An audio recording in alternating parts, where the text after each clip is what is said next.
Hello everyone, welcome back to online स्टडीओर। इससे पहले मैंने आपको चैप्टर 1 कराया था जिसमें हमने देखा था हमारे आसपास के पदार्थ। आज की इस वीडियो में हम देखने वाले हैं जो कि 9th क्लास का साइंस का सेकंड चैप्टर है। देखेंगे क्या हमारे आसपास के पदार्थ शुद्ध हैं। तो इस वीडियो में हम पूरे थ्योरी को देखेंगे और इवनिंग में आपको एमसीक्यू इसका कराया जाएगा, जैसा कि आप लोगों ने डिमांड किया था कि सुबह में थ्योरी और शाम को इसका एमसीक्यू कराया जाए। तो इवनिंग में मैं आपको एमसीक्यू डाल दूंगा। तो अभी आप वीडियो के थ्रू देख लीजिए बुक में क्या क्या चीज़ें आपको पढ़ना है। मैंने अच्छे तरीके से हाईलाइट कर दिया क्या क्या इंपॉर्टेंट है। तो चलिए फिर इस वीडियो को शुरू करते हैं। और मैंने इसका प्लेलिस्ट बना रखा है, प्लेलिस्ट में वीडियो आपको मिल जाएगी, तो आप जब भी रिविज़न करना चाहें कर सकते हैं। शुरू करते हैं।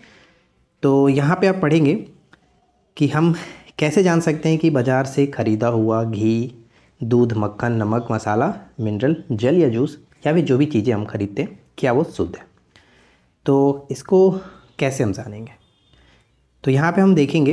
देखिए जो इंपॉर्टेंट पॉइंट है मैं डायरेक्ट उस पर बढ़ता हूँ।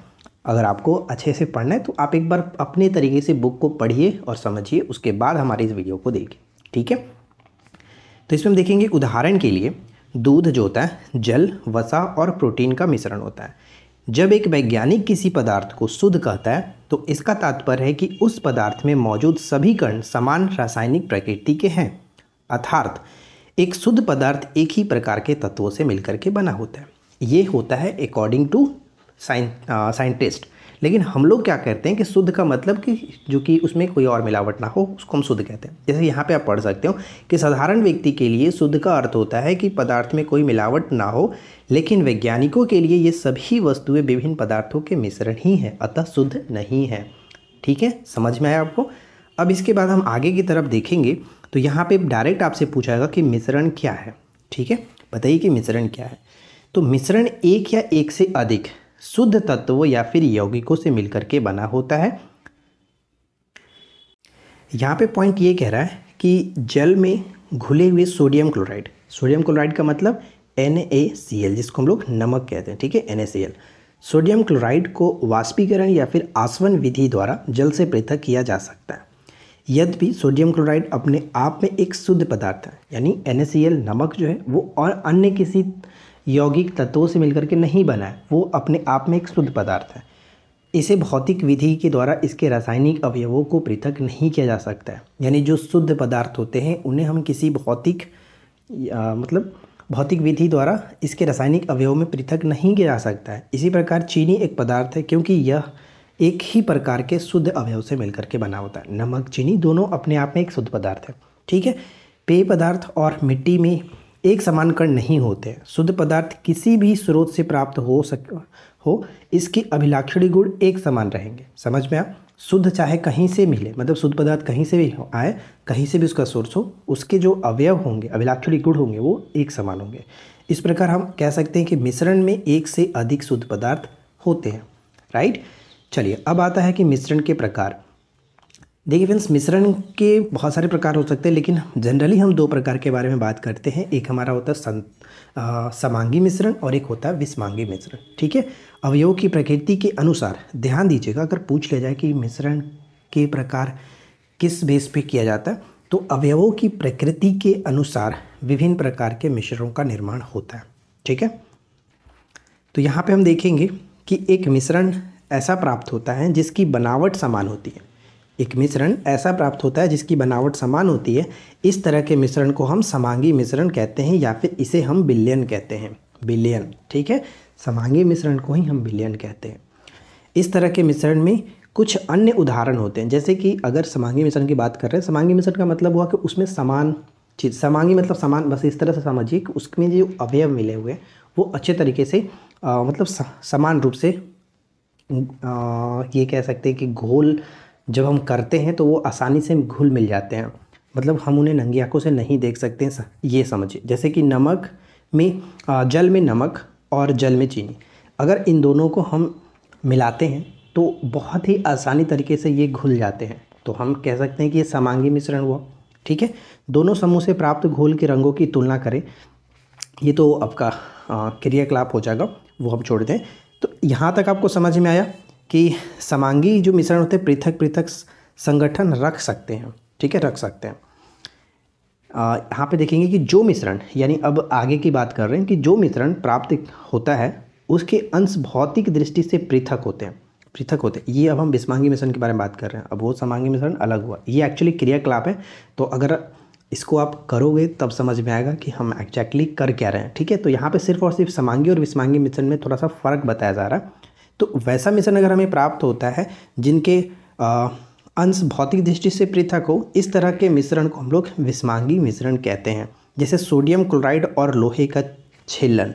तो ऐसे मिश्रण जिनको हम लोग घोलने पे कोई मतलब नहीं बनता है, कोई घोल नहीं होगा, वो आपस में एक दूसरे से मिलेंगे नहीं, हम उनको आसानी से देख पाएंगे घोल मिक्सर करने के बाद भी। समझ में आया? तो ये ज़्यादा कुछ समझाने की ज़रूरत नहीं है। जैसे अगर आप जल और तेल को मिलाते हैं तो क्या ये मिल पाएंगे? बिल्कुल नहीं, दोनों की प्रकृति अलग है। तो यहाँ पे हम कह रहे हैं कि ये दोनों विषमांगी मिश्रण है। जबकि चीनी और जो पानी का मिश्रण हुआ, जब उन्हें हम मिलाते हैं तो आसानी से मिल जाते हैं, पता नहीं चलेगा कि चीनी है कि नहीं है। ठीक है, तो वहाँ पे हम कहेंगे कि वो समांगी मिश्रण है और ये आपका विषमांगी मिश्रण है। तो ये दो मिश्रण होता है। अगर हम विलयन की बात करते हैं, जैसे समांगी मिश्रण को हम लोग विलयन कहते हैं, तो विलयन के अलावा भी हम बहुत सारी चीज़ें पढ़ते हैं। जैसे विलयन हो गया, उसके बाद हमारा आता है निलंबन, उसके बाद कोलाइडन विलयन आता है। तो ये तीन हम आगे देखने वाले हैं क्योंकि इनसे भी रिलेटेड क्वेश्चंस पूछे जाते हैं। तो यहाँ पे हम देखेंगे कि अब हम विलयनों, निलंबनों और कोलाइड विलयनों के बारे में पढ़ेंगे। तो सबसे पहले बात आती है कि विलयन क्या है। विलयन क्या है? तो विलयन दो या दो से अधिक पदार्थों का समांगी मिश्रण है, यानी समांगी मिश्रण ही विलयन है। समझ में आया आपको कि दो या दो से अधिक पदार्थों का समांगी मिश्रण है। आप प्रतिदिन बहुत प्रकार के विलयनों को देखते होंगे। नींबू जल, सोडा जल आदि विलयन के उदाहरण हैं। हम प्रायः एक विलयन को ऐसे तरल पदार्थ के रूप में विचार करते हैं जिनमें ठोस, द्रव या फिर गैसें मिले हो, लेकिन प्रकृति में ठोस विलयन, मिश्र धातु और गैसीय विलयन भी होते हैं। ठीक है, चलिए आगे देखते हैं। इसके बाद हम आगे पढ़ेंगे तो विलयन के कण, यानी एक विलयन के कणों में समांगिता होती है। उदाहरण के लिए नींबू जल का स्वाद सदैव समान रहता है। यह दर्शाता है कि विलयन में चीनी और नमक कण समान रूप से वितरित होते हैं। आई होप कि ये चीज़ आपको समझ में आ रहा होगा कि अगर हम नींबू पानी को बनाते हैं तो हमेशा उसका स्वाद एक जैसा आएगा, क्योंकि उसके जो कण होते हैं वो हमेशा समान रूप से वितरित होते हैं। चाहे चीनी हो, शरबत अगर बनाओ तो वो भी आपका वही है। ठीक है, अब वहाँ पे जो बात कही जा रही थी, तो मिश्र धातु के बारे में थोड़ा समझ लीजिए कि यहाँ पर भी ये कैसे समांगी होते हैं। तो ये धातुओं के समांगी मिश्रण होते हैं। समांगी मतलब समान रूप से उसका मात्रा उतना ही होगा, इस चीज़ को समझिए, जिन्हें भौतिक क्रिया द्वारा अवयवों में पृथक नहीं किया जा सकता है, लेकिन फिर भी मिश्र धातुओं को मिश्रण माना जाता है क्योंकि ये अपने घटकों के गुणों को दर्शाते हैं और पृथक पृथक संगठन रखते हैं। जैसे उदाहरण के लिए अगर हमें पीतल बनाना है तो फिक्स है कि जिंक की मात्रा 30% होगा और कॉपर की मात्रा 70%। इन दोनों संगठन इतने होंगे तब जाकर के एक हमें प्रॉपर तरीके से पीतल मिलता है। तो यहाँ पे यही कहा जा रहा है कि उनके संगठन पृथक पृथक संगठन रखते हैं और इनके जो गुण होते हैं अपने गुणों को दर्शाते हैं। तो ये बात आपको समझना होगा। समांगी मिश्रण यानी समान इनका होगा। ठीक है, अब यहाँ पे देखिए, एक होता है विलयन, तो आपको समझ में आ गया, जब दो चीज़ों को मिलाने के बाद जो हमारे पास प्राप्त होता है उसको विलयन कहते हैं। लेकिन उन दोनों में एक विलय होता है और एक विलायक होता है। तो विलय और विलायक को समझना होगा। सबसे पहले ये समझिए कि किसी विलयन को दो भागों यानी विलायक और विलय में बांटा जाता है। विलयन का वह घटक, ध्यान दीजिएगा, विलयन का वह घटक जिसकी मात्रा दूसरे से अधिक होती है। इतना नहीं समझते, थोड़ा सा ये आपको टफ लगेगा, लेकिन ऐसे समझ लीजिए कि विलयन में जिसकी मात्रा कम होती है उसे हम लोग विलय कहते हैं। आप ऐसे भी समझिए, देखिए विलय की अगर हम लिखा जाए और एक तरफ विलायक में लिखता हूँ विलायक, तो जो छोटा आपको दिख रहा है, जो मतलब लेटर में भी छोटा है विलय, तो ये कम मात्रा होगा और ये विलायक इसकी मात्रा ज़्यादा होगी, उसको कहते हैं। यानी कि विलयन में जिसकी मात्रा ज़्यादा हो वो विलायक होगा, जिसकी मात्रा कम हो वो विलय होगा। अब एग्जाम्पल मैं आपको समझाता हूँ। अगर हम नींबू पानी बनाते हैं तो हमें नींबू पानी बनाने का मतलब, चलो शरबत लेते हैं, चीनी और पानी का शरबत, ये हम बनाते हैं शरबत। अगर शरबत में बनाता हूँ तो शरबत में दो चीज़ आपको दिखेगा, एक तो आपका पानी है और दूसरा क्या है, चीनी है। ठीक है, दूसरा चीनी है। तो किसकी मात्रा कम होगी? तो डेफिनेटली आप कहेंगे कि चीनी की मात्रा कम होगी। तो चीनी की मात्रा कम है तो ये आपका क्या हो गया, ये आपका विलय है, जबकि पानी विलायक है और दोनों के मिश्रण को शरबत को हम लोग विलयन कहेंगे। समझ में आ गया? बहुत ही सिंपल है। विलय, विलायक और विलयन, ये तीनों क्लियर होना चाहिए, तब आगे आप समझेंगे। ठीक है, अब यहाँ पे एक बार मैं पढ़ देता हूँ ताकि आपको जो बुक का लैंग्वेज है वो भी समझ में आ जाए। विलयन का वह घटक जिसकी मात्रा दूसरे से अधिक होती है, जो दूसरे घटक को विलायक में मिलाता है, उसे हम लोग विलायक कहते हैं। यानी घटक को विलयन में मिलाता है उसे विलायक कहते हैं। विलयन का वह घटक प्रायः कम मात्रा में होता है, जो विलायक में घुल जाता है, उसे हम लोग विलय कहते हैं। विलायक में घुल जाता है यानी कि पानी में घुल जाता है, यानी चीनी विलय हो गया। समझ में आ गया? चलिए उदाहरण के लिए यहाँ पे आप समझ लीजिए, 2-3 उदाहरण दिए गए। तो पहला उदाहरण जैसे कि चीनी और जल का विलयन एक तरल घोल में ठोस का उदाहरण है। जैसे कि चीनी विलय है और जल विलायक है और दोनों का मिश्रण विलयन बन गया। ठीक है, आयोडीन और एल्कोहल का विलय, जिसे हम लोग टिंचर आयोडीन के नाम से भी जानते हैं, एंटीसेप्टिक में इसका ज़्यादा इस्तेमाल किया जाता है। बहुत अच्छा सवाल है, ये पूछा जाता है, ध्यान दीजिएगा कि आयोडीन और एल्कोहल की बात करें तो इसमें आयोडीन जो होगा वो आपका विलय है, जबकि एल्कोहल की मात्रा ज़्यादा होगी वो आपका विलायक है। ठीक है, जबकि टिंचर आयोडीन जो बनेगा वो हमारा विलयन होगा। आई होप कि आपको समझ में आया। इसी तरह से 2 और एग्जाम्पल है, तो हम आगे बढ़ते हैं।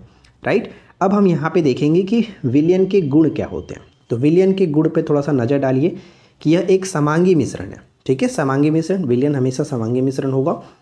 विलयन में कण जो होते हैं, विलयन में जो कण होता है वो 1 नैनोमीटर का मतलब 10⁻⁹ मीटर हो जाएगा, 10⁻⁹ ये चीज़ याद रखिएगा, से भी छोटे होते हैं, इसलिए भी हम आँखों से नहीं देख सकते। अगर हम चीनी का घोल बनाते हैं, चीनी और पानी का, तो हम डेफिनेटली देख सकते हैं कि हम वहाँ पे चीनी को नहीं देख सकते। उनके कण इतने छोटे होते हैं कि हम नहीं देख पाते हैं।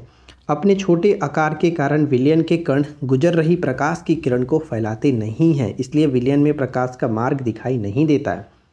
छानने की विधि द्वारा विलय के कणों को विलयन से पृथक नहीं किया जा सकता है।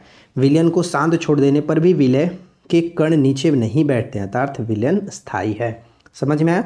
आप इसको आसानी से भी समझ सकते हैं कि हम इसको मतलब अगर चीनी का घोल बनाए हुए हैं तो पृथक नहीं किया सकते, यानी छानने की विधि से तो बिल्कुल भी पृथक नहीं किया जा सकता है। और अगर हम विलयन को शांत छोड़ भी देते हैं तो उसके जो कण होते हैं वो नीचे जा कर के नहीं बैठते, क्योंकि वो अच्छे से घुल जाते हैं।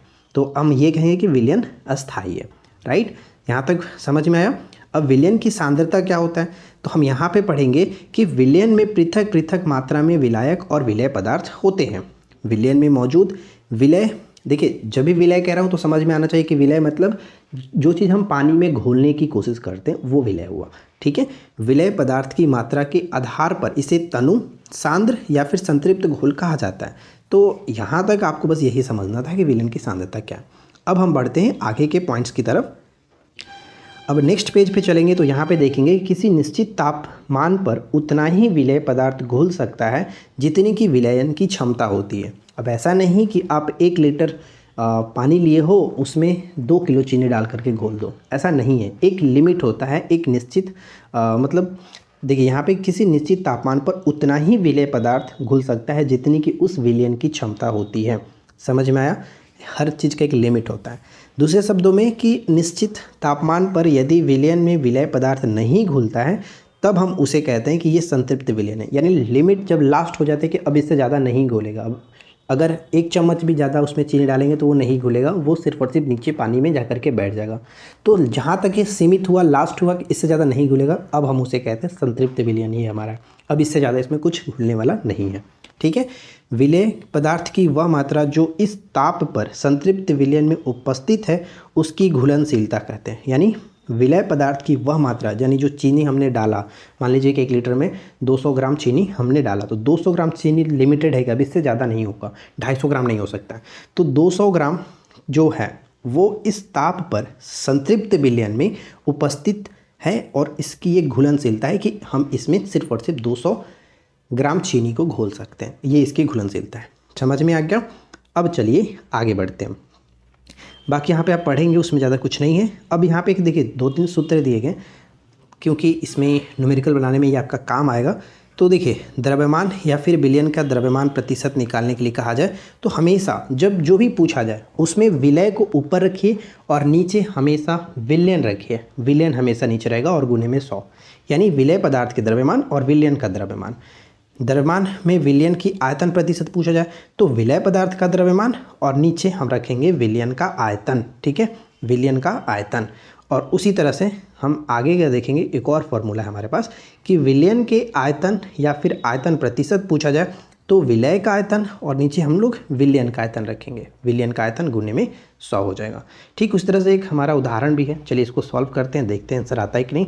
एक विलयन के 320 ग्राम विलायक जल में 40 ग्राम साधारण नमक विलय है, तो विलयन की सांद्रता की परिकल्पना करें। सांद्रता की परिकल्पना करना है तो देखिए मैंने क्या बताया था कि हम क्या रखेंगे, ऊपर में विलय रखेंगे। तो विलय हमारे पास कितना है, विलय विलायक जल में 40 ग्राम साधारण नमक विलय है, तो साधारण नमक ऊपर रख दिए 40 और नीचे क्या करते हैं, नीचे हम विलयन रखते हैं। तो 320 और 40 को जोड़ते हैं तो 360 हो जाएगा और गुने में 100। अगर इसको आप कटाओगे तो 100/9 आ जाएगा, 9 चौका 36, 100/9। और इसको अगर हम कटाएंगे तो कितना, 11 सही 1/9 होगा, यानी 11 पॉइंट समथिंग आएगा। तो डायरेक्ट देखते हैं आंसर क्या आ रहा है कि नहीं, 11 पॉइंट समथिंग बिल्कुल सही हमारा आ रहा है। तो यहाँ पे वही आपको लगाना है, तो इस चीज़ को ध्यान रखिएगा, ये फार्मूला आपके न्यूमेरिकल के लिए इंपॉर्टेंट रहेगा। अब बात करते हैं हम लोग निलंबन, ठीक है, निलंबन देखते हैं। तो देखिए विस्मांगी घोल जो ठोस द्रव में परिक्षेपित हो जाता है। अब यहाँ पे आपको दो नया वर्ड देखने को मिलेगा, परिक्षेपित, परिक्षिप्त या फिर परिक्षेपण, दो वर्ड होता है, परिक्षिप्त परिक्षेपण। तो परिक्षिप्त ठीक उसी तरह से जैसे हमने विलय देखा था, और परिक्षेपण थोड़ा सा बड़ा वर्ड दिख रहा है, तो परिक्षेपण यानी कि वो आपका विलायक के रूप में समझिएगा, ठीक है। आगे मैं आपको समझाऊंगा, फिलहाल आप बस इतना ध्यान रखिए कि परिक्षिप्त मतलब विलय और परिक्षेपण मतलब विलायक, ठीक है। विलय विलायक तो क्लियर हो गया होगा, बस इस तरह समझिए कि निलंबन कहलाता है, यानी विस्मांगी घोल में, विस्मांगी घोल जो ठोस द्रव में परिक्षिप्त हो जाता है उसे निलंबन कहते हैं। निलंबन एक विस्मांगी मिश्रण है। विस्मांगी मिश्रण मतलब कि इसमें जो मिलाया जाता है वो अच्छे से घुलता नहीं है, जिनको हम लोग आसानी से देख सकते हैं, पूरी तरह से नहीं घुलता है, जिसमें विलय पदार्थ के कण घुलते नहीं हैं, ठीक है, बल्कि माध्यम की समष्टि में निलंबित रहते हैं। ये निलंबन कण आँखों से देखे जा सकते हैं। समझ में आ गया निलंबन क्या है। विलयन तो क्लियर होता है कि वो अच्छे से घुल जाता है, लेकिन निलंबन में नहीं घुलता है, राइट। इसी तरह से यहाँ पे निलंबन के गुण को देखिए, यह एक विस्मांगी मिश्रण है, ये कण आँखों से देखे जा सकते हैं। ये निलंबित कण प्रकाश की किरण को फैला देते हैं, जिससे उनका मार्ग दृष्टिगोचर हो जाता है, ठीक है। जब हम इसे शांत छोड़ देते हैं, यानी कि अगर हम विलयन को, मतलब निलंबन की बात करें, विलयन का मतलब बस ये समझिए कि दोनों को मिलाने के बाद हम इसको शांत अगर छोड़ देंगे तो ये कण नीचे की ओर बैठ जाते हैं, अर्थात निलंबन एक अस्थायी होता है। छानन विधि द्वारा इन कणों को मिश्रण से पृथक किया जा सकता है। जब सभी कण नीचे बैठ जाते हैं तो निलंबन समाप्त हो जाता है। विलयन में प्रकाश की किरण की प्रकीर्णन रुक जाता है, ठीक है। जब इसके सभी कण नीचे बैठ जाएंगे तो विलयन आप नॉर्मल देखेंगे शांत हो जाएगा, तो फिर वहाँ से प्रकाश के क्रॉस होने लगता है। अब यहाँ पे देखिए कोलाइडल विलयन क्या है, तो हमने विलयन देख लिया, निलंबन देख लिया, अब हम यहाँ पे देखेंगे कोलाइडल विलयन क्या होता है। तो निलंबन की अपेक्षा कणों का आकार छोटा होने के कारण यह समांगी प्रतीत होता है, यानी कि इनके भी, ये भी पूरी तरह से समांगी मिश्रण तो नहीं होता है, निलंबन से इनका कण छोटा होता है, ठीक है। निलंबन से कोलाइडल का कण छोटा होता है, तो निलंबन की अपेक्षा कणों का आकार छोटा होने के कारण यह समांगी प्रतीत होता है, लेकिन वास्तविकता में विलयन विस्मांगी मिश्रण होता है। जैसे कि दूध, ठीक है, दूध भी पूरी तरह से एक दूसरे में घुला हुआ नहीं होता है, ठीक है, लेकिन हमें लगता है, प्रतीत होता है कि हाँ वो दोनों मिश्रण है, लेकिन वो अच्छे से नहीं होता है, ठीक है। तो यही बात यहाँ पे कही जा रही है। अब यहाँ पे पढ़ेंगे हम लोग कि कोलाइडल कणों के छोटे आकार के कारण हम इसे आँखों से नहीं देख पाते हैं, लेकिन ये कण प्रकाश की किरण को आसानी से फैला देते हैं।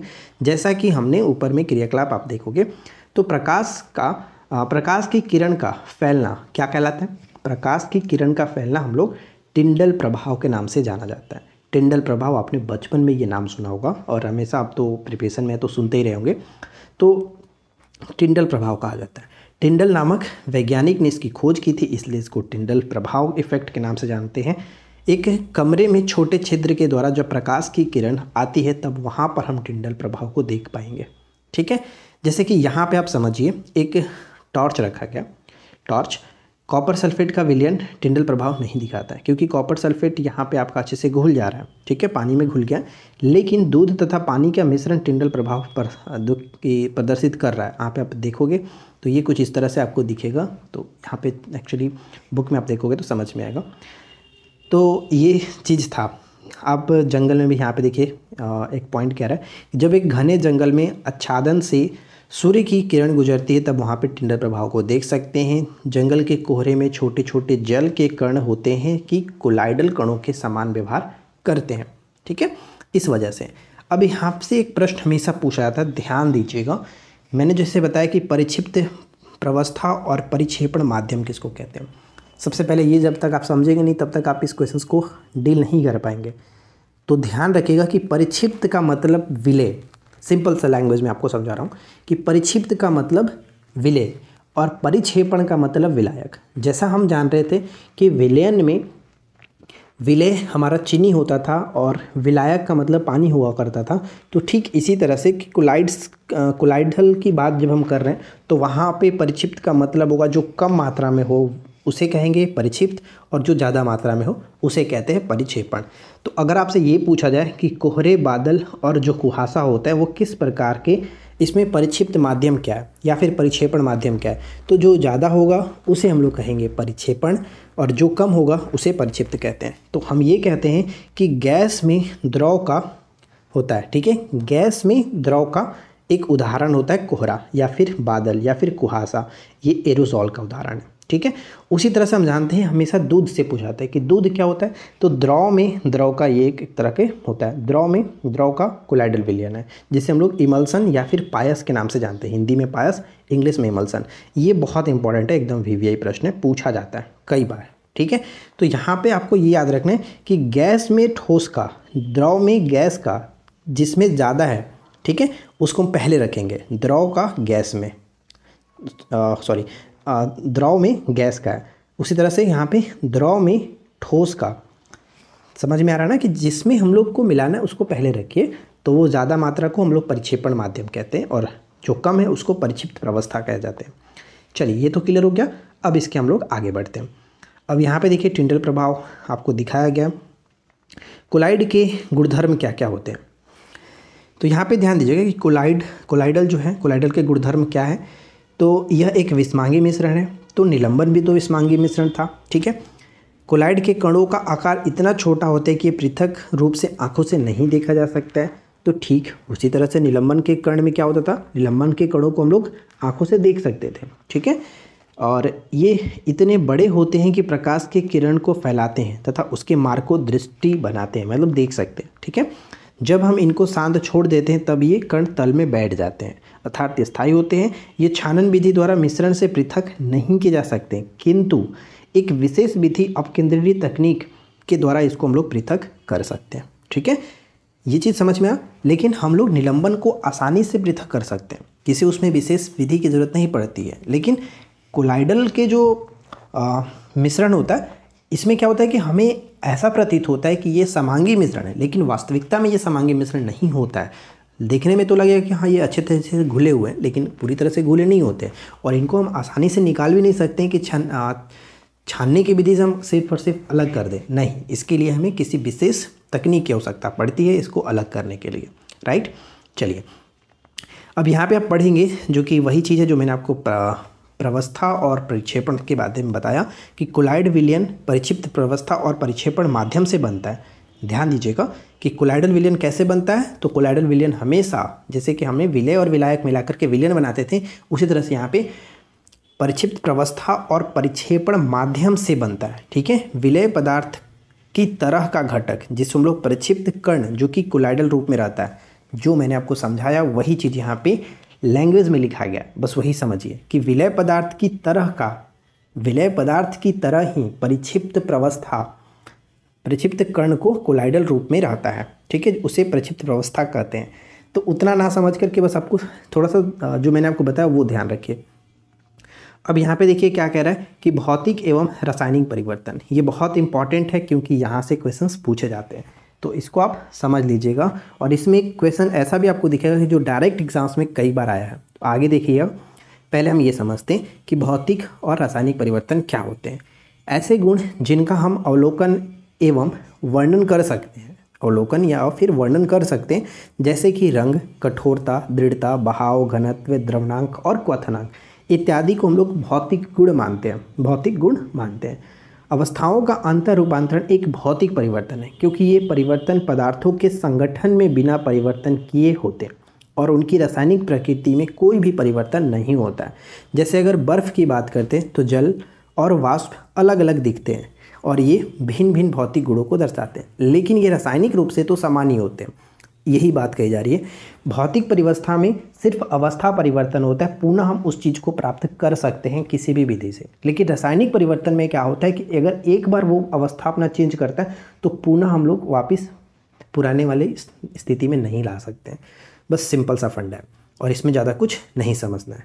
जब भी आपको मिले उदाहरण तो आप बस इसी चीज़ को समझिए कि अगर मैं उस चीज़ को बदल देता हूँ तो क्या हमें वापस वो प्राप्त हो सकता है कि नहीं हो सकता। अगर प्राप्त होगा तो फिर समझेंगे कि भौतिक परिवर्तन है, अगर नहीं होता है तो हम रासायनिक परिवर्तन को समझते हैं।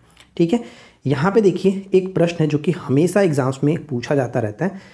मोमबत्ती के जलाने की जो प्रक्रिया में कौन सा परिवर्तन होता है? तो भौतिक और रासायनिक दोनों परिवर्तन होते हैं। एकदम वीवीआई प्रश्न है, इसको याद रखिएगा। ठीक है, मोस्टली लोग यहाँ पे गलती करते हैं, कोई एक या फिर मतलब भौतिक या फिर रासायनिक को कर देते हैं, लेकिन दोनों ये प्रक्रिया होती है। आप इसको अच्छे से याद रखेंगे। ठीक है, अब चलिए हम आगे बढ़ते हैं। शुद्ध पदार्थों में शुद्ध पदार्थ के क्या प्रकार हैं? तो पदार्थों के उनके रासायनिक संगठन के आधार पर तत्वों या फिर यौगिक में वर्गीकृत किया जाता है। ठीक है, तो अब हम यहाँ पे पढ़ेंगे कि तत्व क्या है। तत्व क्या है? तो देखिए, तत्व के बारे में अगर हम जानेंगे तो रॉबर्ट बायल पहले वैज्ञानिक थे जिन्होंने 1661 में सर्वप्रथम तत्व शब्द का प्रयोग किया। फ्रांस के रसायनज्ञ जो थे एंटोनी लॉरेंट लवाइजिए जो थे, इन्होंने सबसे पहले तत्व की परिभाषा को प्रयोग द्वारा प्रतिपादित किया। उनके अनुसार तत्व पदार्थ का वह मूल रूप होता है जिसे रासायनिक प्रतिक्रिया द्वारा अन्य सरल पदार्थों में विभाजित नहीं किया जा सकता है। तत्वों को साधारणतः धातु, अधातु और उपधातु में वर्गीकृत किया जाता है। यानी तत्व को 3 रूपों में देखते हैं, धातु, अधातु और उपधातु। अब यही चीज़ हम यहाँ पे देखने वाले हैं। जैसे इनके गुण की बात करें तो यहाँ पे गुण की बात की जा रही है ना, एक बार देख लेते हैं। हाँ, ठीक है, कि धातुएं प्रायः दिए हुए निम्न गुणधर्मों में से सभी को कुछ को प्रदर्शित करते हैं, सभी को या फिर कुछ को प्रदर्शित करते हैं। अब यहाँ पे देखिए कि धातुओं के भाई क्या क्या गुण होते हैं। तो ये चमकीली होती हैं, ये चांदी जैसे सफ़ेद या फिर सोने जैसे पीले रंग की होती हैं, ये ताप तथा विद्युत के सुचालक होते हैं। क्वेश्चंस के फॉर्मेट में ये पूछा सकता है कथन के रूप में कि जो धातु होते हैं ताप और विद्युत के सुचालक होते हैं। सही है या फिर गलत, ये आपको समझना है। तो ये सुचालक होते हैं, ये तन्य होती हैं और इनको तार के रूप में खींचा जा सकता है। ये आघातवर्ध होती हैं, इनको पीट करके महीन चादरों में ढाला जा सकता है। ये प्रतिध्वनिपूर्ण भी होता है। यानी ये चारों के चारों पॉइंट्स बहुत ज़्यादा इंपॉर्टेंट है। ठीक है, इनकी विशेषता याद रखेंगे। सोना, चांदी, तांबा, लोहा, सोडियम, पोटेशियम इत्यादि धातु के उदाहरण है। पारा धातु होते हुए भी कमरे के तापमान पर द्रव रहता है। और हमारे जितने भी तत्व हैं, जितने भी आपको 118 तक जानते हैं हम लोग अभी फ़िलहाल, तो 118 तत्वों में से एकमात्र ऐसा धातु है जो कि ये आपका पारा, मरकरी, सिर्फ और सिर्फ कमरे के तापक्रम पर एकमात्र धातु है, लिक्विड फॉर्म में रहता है। ठीक है, अधातुएं की बात करें तो अधातु दिए गए निम्न गुणों में से प्रायः कुछ को या फिर सभी को प्रदर्शित करते हैं। ये विभिन्न रंगों के होते हैं। ये ताप तथा विद्युत के कुचालक होते हैं। यानी ध्यान दीजिएगा, धातु ताप और विद्युत दोनों के सुचालक होते हैं, लेकिन अधातु दोनों की कुचालक होते हैं। ठीक है, ये चमकीली, प्रतिध्वनिपूर्ण और आघातवर्धन नहीं होती हैं। ये दो मतलब धातु से पूरा तरह से अपोजिट होता है। ठीक है, इसमें hydrogen, oxygen, iodine, carbon, bromine, chlorine इत्यादि अधातुओं के उदाहरण हैं। ब्रोमीन को मैंने इसलिए हाईलाइट किया क्योंकि ब्रोमीन से रिलेटेड क्वेश्चन आपसे ये पूछा जाता है कि एकमात्र अधातु कौन सा है जो कि लिक्विड फॉर्म में देखने को मिलता है, तो हमारा ब्रोमीन है। ठीक है, ब्रोमीन है। कुछ तत्व धातु और अधातु के बीच के गुणों को प्रदर्शित करते हैं जिन्हें हम लोग उपधातु के नाम से जानते हैं। जैसे बोरॉन, सिलिकॉन, जर्मेनियम इत्यादि, ये सभी के सभी उपधातु के अंतर्गत आते हैं। और छोटा सा पॉइंट यहाँ पे ये है कि अभी तक ज्ञात तत्वों की संख्या 100 से अधिक है। जनरली हम पीरियोडिक टेबल में देखते हैं 118 दिखाया जाता है, तो यहाँ पे वही कहा जा रहा है कि 100 से अधिक है। इनमें 92 तत्व जो है प्राकृतिक रूप से हैं, जबकि शेष मानव निर्मित हैं। यानी जितने भी हमने पीरियोडिक टेबल में तत्व देखा उसमें से सिर्फ और सिर्फ 92 ऐसे तत्व हैं जो कि प्राकृतिक रूप से मिलते हैं, मतलब मिला हुआ है, लेकिन बाकी जो है वो उसे मानव निर्मित बनाया गया है। अधिकतर तत्व ठोस हैं। 11 तत्व कमरे के तापमान पर गैसें होती हैं, यानी 11 तत्व गैसें हैं, और 2 तत्व पारा और ब्रोमीन कमरे के तापमान पर द्रव रहता है। तो पारा धातु और ब्रोमीन अधातु, ठीक है। गैलियम और सीजियम तत्व कमरे के तापमान पर कुछ अधिक तापमान पर, यानी 303 केल्विन के से कुछ अधिक तापमान पर द्रव अवस्था ले लेता है। गैलियम को हाथ पे रखने पर ही वो पिघलने, मतलब पिघला हुआ आपको प्रतीक होगा। तो यहाँ तक तो कोई दिक्कत नहीं है, सब कुछ अच्छे से क्लियर है। अब थोड़ा सा यौगिक के बारे में जान लेते हैं। यौगिक, एक यौगिक वह पदार्थ है जो कि 2 या 2 से अधिक तत्वों के नियत अनुपात में रासायनिक तौर पर संयोजन से बना होता है। ठीक है, समझ में आया कि एक यौगिक वह पदार्थ है जो ये 2 या फिर 2 से अधिक तत्वों के नियत अनुपात में रासायनिक तौर पर बनता है। फिक्स रहता है कि इसका अमाउंट इतना होगा, उसका अमाउंट इतना होगा, तब जा करके हमारा एक प्रॉपर यौगिक बनता है। ऐसा नहीं कि कुछ भी कितना भी मिला देंगे, नहीं, ठीक है। तो बस ये ध्यान रखिए। देखिए हाइड्रोजन के बारे में थोड़ा सा, हाइड्रोजन एक गैस है, धातु है, और यहाँ पे एक रंगहीन, गंधहीन और ज्वलनशील गैस है। इसकी ज्वलनशीलता की जो कि जांच आगे मतलब क्रियाकलाप में बताया जा रहा है। दूसरी तरफ देखें तो हाइड्रोजन सल्फाइड पहचानने का कि इसका जो गंध होता है सड़े हुए अंडे के समान होता है, और ये एक रंगहीन गैस है, ठीक है। चलिए इसके बाद हम आगे की तरफ बढ़ते हैं। तो मिश्रण और यौगिक में अंतर दिया गया। अंतर में ज़्यादा कुछ नहीं है, जो आपको बताया गया वही अंतर है। यहाँ पे आप पढ़ना चाहें तो पढ़ सकते हैं, मैंने हाईलाइट कर रखा है, ठीक है फ्रेंड्स। देखिए कि तत्व या यौगिक केवल मिश्रण बनाने के लिए मिलते हैं, किंतु इन किसी नए यौगिक का निर्माण नहीं करते। मिश्रण में सिर्फ और सिर्फ मिलाकर के एक मिश्रण बनाने के लिए करते हैं, लेकिन इससे कोई नया पदार्थ नहीं बनता है, ठीक है। नए यौगिक का निर्माण नहीं होता है, लेकिन तत्व क्रिया करके नए यौगिक का निर्माण कर लेते हैं, राइट। यौगिक के रूप में देखा जाए तो मिश्रण का संगठन परिवर्तनीय होता है, मतलब बदल सकते हैं इसके मिश्रण को, लेकिन नए पदार्थ का संगठन सदैव अस्थायी होता है। अगर एक बार नया पदार्थ बन गया तो इसको हम लोग चेंज नहीं कर सकते हैं। मिश्रण उसमें उपस्थित घटकों के गुणधर्म को दर्शाता है। नए पदार्थ गुणधर्म पूरी तरह से भिन्न हो जाते हैं। घटकों को भौतिक विधियों द्वारा सुगमता से पृथक किया जा सकता है, लेकिन यौगिक में क्या होता है कि घटकों को केवल रासायनिक या फिर वैद्युत रासायनिक प्रतिक्रिया द्वारा ही पृथक किया जा सकता है, आसानी तरीके से नहीं कर सकते हैं। तो ये दोनों में कुछ डिफरेंसेस होता है, बाकी कुछ नहीं है, बस याद रखिए। और इसके बाद बस लास्ट यही तक था। तो उम्मीद है फ्रेंड्स कि आप लोगों को चैप्टर 2 समझ में आ गया होगा। इसमें जो जो पॉइंट आपको बताए गए, विलय, विलायक, परिक्षिप्त, परिक्षेपण, ये सब क्या चीज़ें होते हैं, तत्व, यौगिक, धातु, अधातु, निलंबन, कोलाइडल, टिंडल प्रभाव, ये सब कुछ आपको बताया गया। तो बस एक बार आप रिविजन्स करते रहें। साथ में जब इसका हम शाम को आपको MCQ प्रोवाइड कराएंगे तो वहाँ पे एक बार हम क्विक समरी भी करेंगे, ताकि एक बार फिर से रिविजन्स हो सके। उसके बाद हम MCQ लगाएंगे। तो वीडियो अगर आपको अच्छा लगा हो तो प्लीज़ वीडियो को लाइक एंड शेयर करिएगा। चैनल पे पहली बार है, सब्सक्राइब करके नोटिफिकेशन बेल आइकन को ऑल पे सेट कर लीजिए। हम मिलते हैं आपके साथ इसी प्रकार के नेक्स्ट वीडियो में नए टॉपिक के साथ। Thanks for watching, keep learning, have a good day.